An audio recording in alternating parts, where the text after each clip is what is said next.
Hoy queremos compartir con ustedes un poquito acerca del significado de la Semana Santa, ¿sí?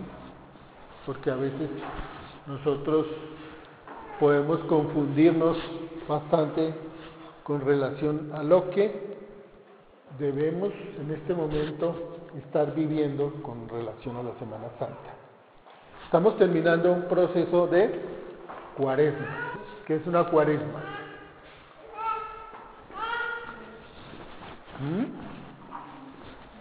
¿Quién me dice? ¿Quién se lanza? Ella. ¿Qué es la cuaresma? ¿Ah? Ella te está contestando. ¿A ella? Eso, sí, muy bien. La cuaresma son 40 días antes, conmemoran 40 días antes de ¿qué? Antes de la muerte de Jesús. Esos 40 días. ¿Por qué son 40 días? Porque 40 días es un periodo de preparación. Así como se acuerdan cuando Jesús iba a iniciar su vida pública y él se fue al desierto a prepararse. Es un tiempo de preparación. ¿A qué se fue a preparar Jesús? Para poder salir a predicar. ¿Qué hizo en esos 40 días durante el tiempo que estuvo en el desierto? ¿Qué estuvo haciendo? Oración, ayuno, penitencia. Hizo un proceso de 40 días. Recuerde que Jesús en esa época fue tentado por el demonio 3 veces. El demonio quería hacerlo caer en tentación para que su preparación no fuera la preparación óptima que necesitaba en ese momento el Señor. En este momento nosotros en principio debemos estar haciendo ese tiempo de cuaresma, que es prepararnos para la llegada de la Semana Santa. ¿Qué es la Semana Santa para ustedes? ¿Quién me dice? ¿Qué significa la Semana Santa? La Semana Santa se conoce como la Semana Mayor. ¿Por qué es la Semana Mayor? ¿Qué es la más grande? ¿Será? ¿Sí? La Semana Mayor es la semana más importante del año en cuanto a la parte espiritual. Para nosotros los católicos, por eso se llama la Semana Mayor, la Semana Grande, la semana en la cual sucede el acontecimiento más importante de nuestra vida, y es la muerte y la resurrección del Señor. Eso es lo que significa, lo que tiene que significar la Semana Santa. Pero no es un acto de recordar que Jesús murió hace 2000 años. No, eso no es. Porque nosotros podemos pensar en muchas cosas. ¿Qué sucedió el 10 de agosto de 1800 por allá? ¿Cierto? Y entonces nosotros recordamos que el ejército patriota atacó a los españoles y los derrotó. Eso es una conmemoración. Pero aquí el acontecimiento es completamente distinto. El acontecimiento significa revivirlo, volverlo a vivir. Esa es la diferencia entre un acto conmemorativo que simplemente se recuerda como algo que pasó en el pasado. También Napoleón murió hace muchos años y lo recordamos como un hecho histórico. Pero aquí es que tenemos que revivir y volver a vivir nuevamente el proceso que Jesús cumplió en estos días. O sea, la muerte y la resurrección. Eso es a lo que nosotros nos estamos acercando desde hoy, desde el domingo, con la entrada triunfal de Jesús a Jerusalén por la celebración de la Pascua. Él entró a Jerusalén aplaudido y alabado por todos los habitantes y todos los que lo estaban acompañando, y estaba muy contento. Sin embargo, a partir de ese momento las cosas cambiaron completamente. ¿Por qué? Porque él se acercaba a la agonía y a la tragedia de su muerte. Nosotros tenemos que estar muy conscientes que esta Semana Santa se convierte en un proceso de revivir de acompañar a Jesús a la muerte. Sentirlo como si fuera hoy, en el momento en que Él está en vísperas de iniciar su proceso agónico y su proceso de sacrificio para morir por nosotros. Porque esa es la conciencia que nosotros debemos tomar, que es un proceso en el cual Él va a morir como consecuencia de el sacrificio que Él quiere realizar por nosotros. Ustedes saben muy bien que si nosotros repasamos el Antiguo Testamento, vemos que Dios, en su infinito amor y en su infinita misericordia, ¿qué era lo que buscaba? Lo que buscaba era que su pueblo lo amara y que se comportara de acuerdo a lo que Él esperaba de él. Pero ¿qué sucedió, por ejemplo, en el diluvio?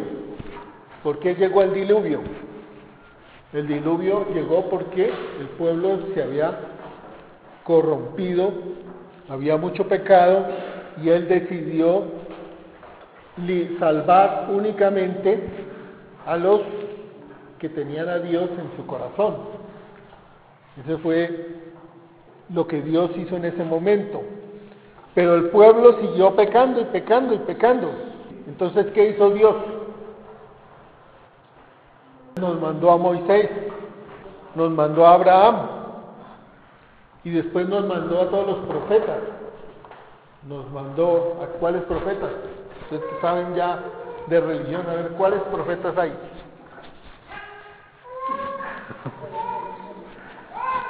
Un profetica ahí que salga a ver. Profeta Isaías, Jeremías. Hay muchos profetas, pero ¿por qué Dios mandaba a los profetas? Dios mandaba a los profetas ¿para qué? Para que el pueblo se arrepintiera y se convirtiera. Pero ¿qué pasó? Mataron a algunos profetas, algunos se murieron y nadie hizo el pueblo no hizo el proceso de conversión. Entonces, ¿qué hizo Dios?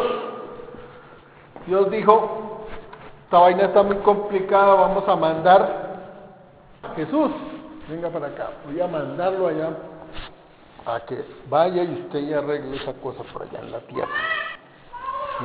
Y Él le dijo, Jesús, vaya usted a arreglar, y por amor, ¿qué hizo? Nos mandó a su Hijo a morir en la cruz. Eso es lo que Dios ha hecho por nosotros, mandar a su Hijo a morir en la cruz. Fíjense cómo es el amor de Dios tan grande por nosotros que hasta envió a su Hijo. Yo le pregunto aquí a las mamitas, ¿quién de ustedes sacrificaría a su hijo por el bien de otro? Si ese bebé de allá, por ejemplo, tiene una sangre muy especial que solamente la tiene él, y todos aquí estamos con una peste que nos vamos a morir en 8 días, y llega un médico y dice, sacrifiquemos a ese niño para sacarle la sangre para poder salvar a todos estos que están acá. Entonces la pregunta es, ¿la mamita sacrificaría a su hijo para que todos los demás que estamos acá nos salvemos? Sería un esfuerzo muy grande el que tendría que hacer ella para salvarnos a nosotros.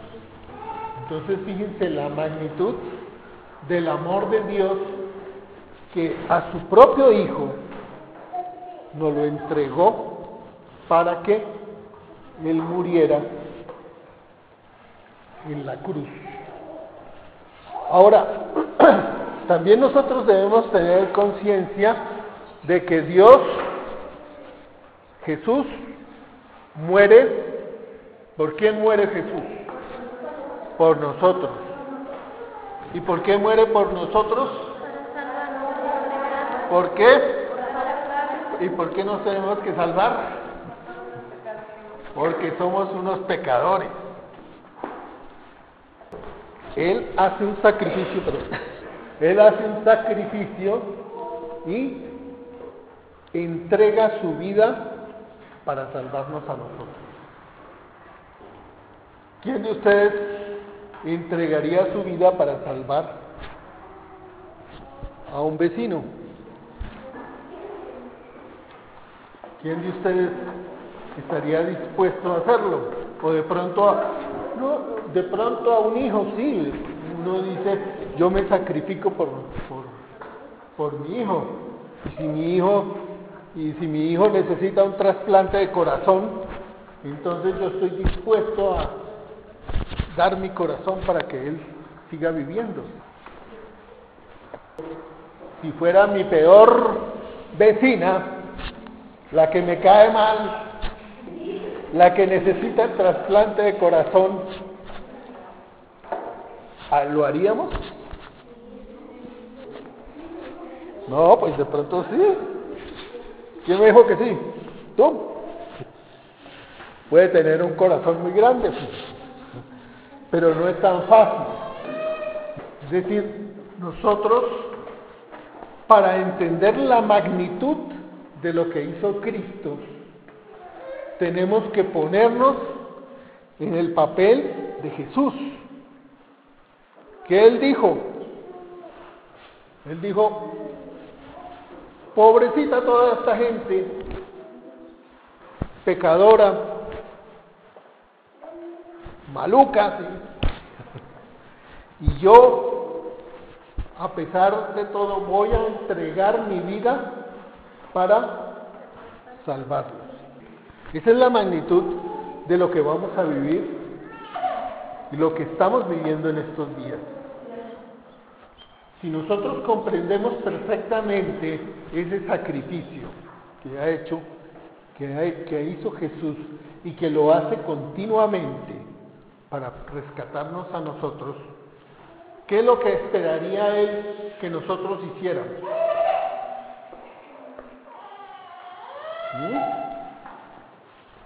¿Qué esperaría Jesús que nosotros hiciéramos? No pecar, eso. Bien. ¿Qué? Que ayudes al prójimo. Pero ahorita en esta Semana Santa, ¿qué Él está esperando que nosotros hagamos? No pecar, sí, completar.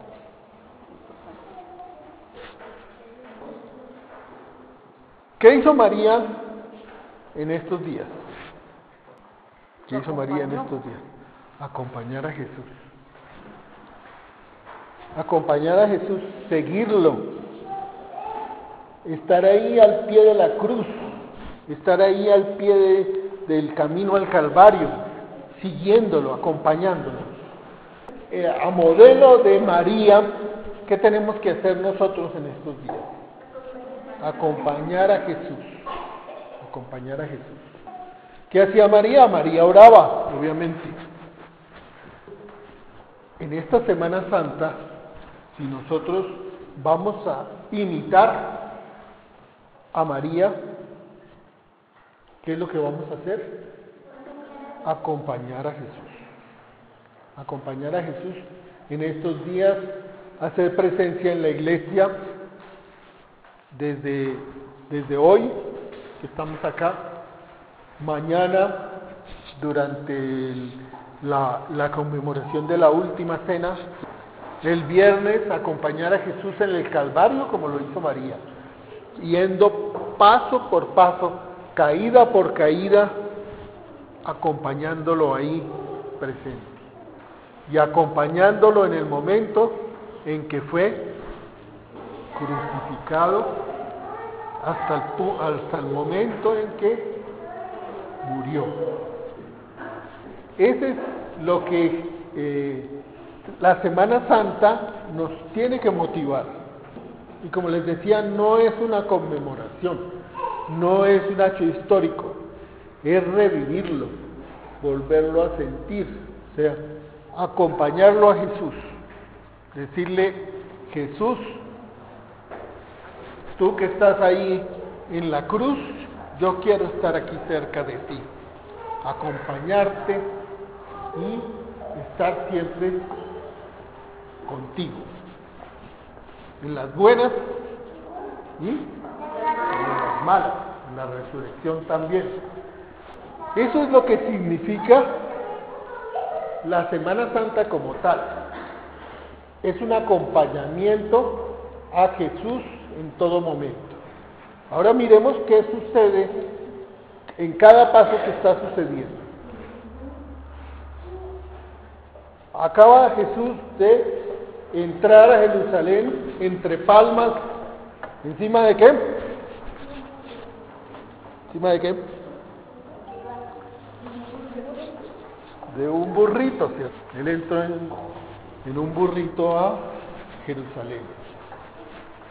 Y estaba muy contento, pero a partir del lunes, terminada la procesión, él empezó a sentir ya la angustia de enfrentarse ¿a qué? Enfrentarse a la muerte.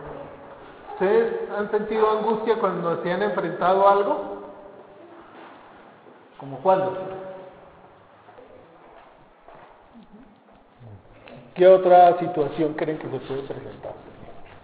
De angustia, así donde uno empieza a sentirse que vaina, ¿qué me va a tocar hacer?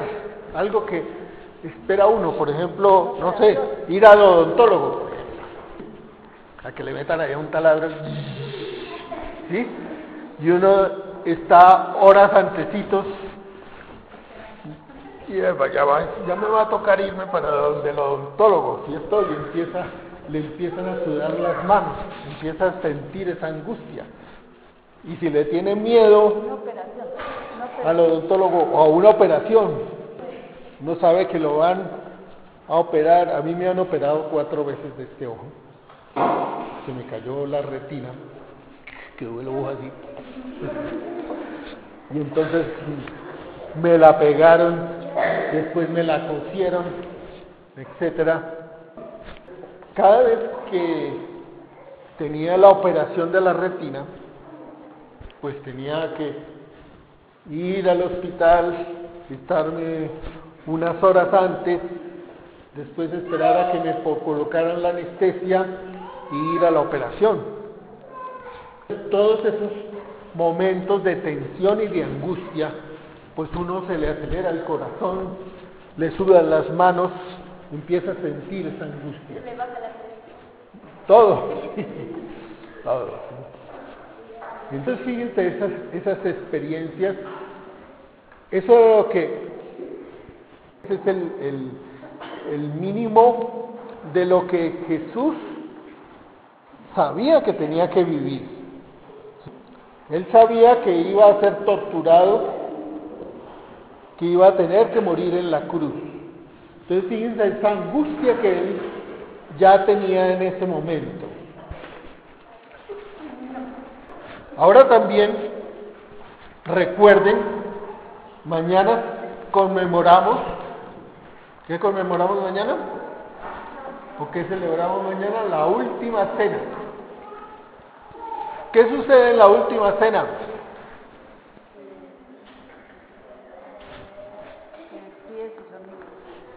Es una despedida, ¿cierto? Es una despedida. Pero también hay alguien ahí que le hace la marranada. ¿Quién? ¿Quién le hace la marranada a Jesús? Judas, ¿cierto? Judas Iscariote.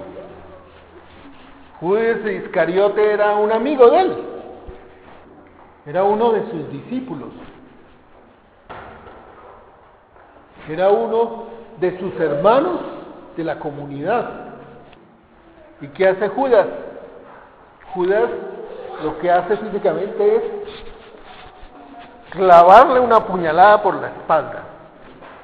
Fuera de que Jesús ya empezaba a sentir esa angustia porque iba a morir, llega un amigo y le hace una marranada. ¿Cómo lo llaman aquí? ¿Sí? ¿Lo llaman así o no? Una mala jugada. Una mala jugada. Lo traiciona. Eso es una traición. Piensa el dolor que sentía Jesús también. ¿Ustedes han tenido una traición de un amigo? ¿Sí? ¿Cuál? A ver.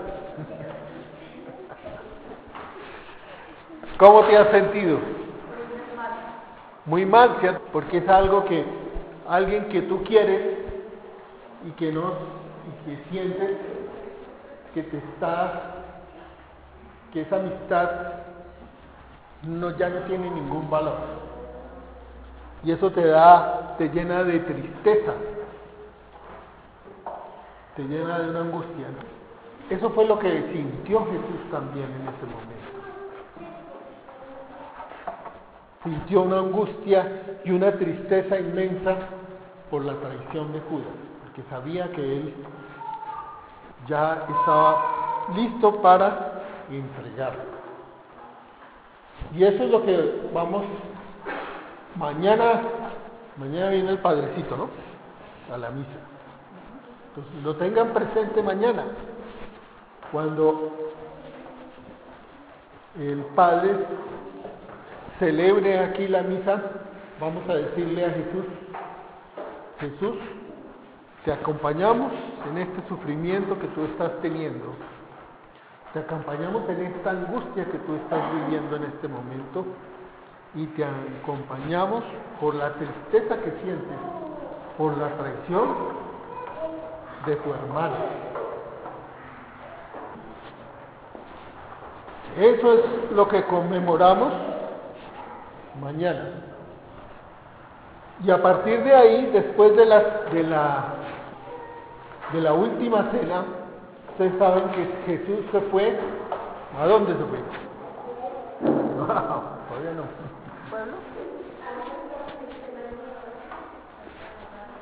Jesús se va al monte de los Olivos. ¿Qué sintió allá Jesús? Fíjense que él sintió una angustia también inmensa y se fue, se aisló a orar. Se separó y se fue a orar. Cuando regresó, le había dicho a sus discípulos, ¿qué les había dicho? Quédense aquí orando.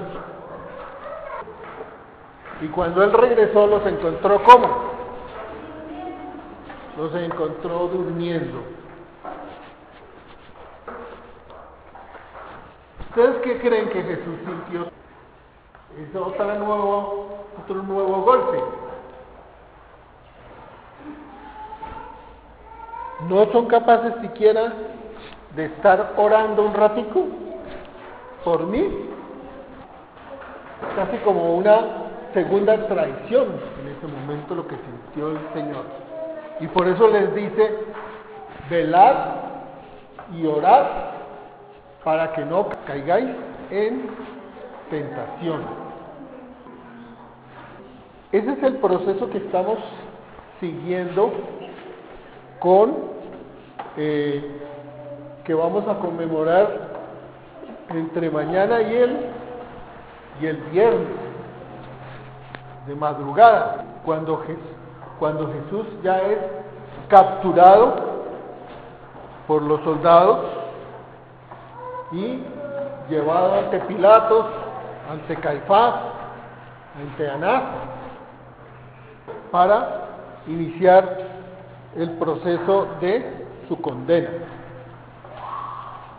Y a partir de ahí vamos a hacer el viernes el Via Crucis, Y el Via Crucis lo que vamos a hacer es el acompañamiento a Jesús hacia el Calvario. Es muy importante que el viernes también, cuando estemos en el Calvario, en el camino del Calvario, que lo vamos a seguir a través de todas las imágenes con las caídas, etcétera, vamos a ir como lo hizo la Virgen María, haciendo un acompañamiento a Jesús. Vamos a acompañar al igual que lo hizo la Virgen María a Jesús. Vamos a entrar en un proceso de oración y de acompañamiento a Jesús. Y lo vamos a acompañar en la tarde, ya a los últimos minutos, ya la finalización de su vida terrenal en el Calvario.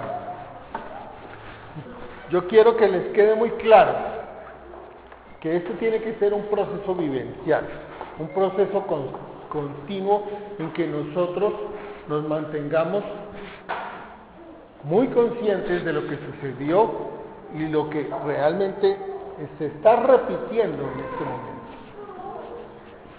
para que vivan perfectamente la muerte y podamos celebrar también la resurrección.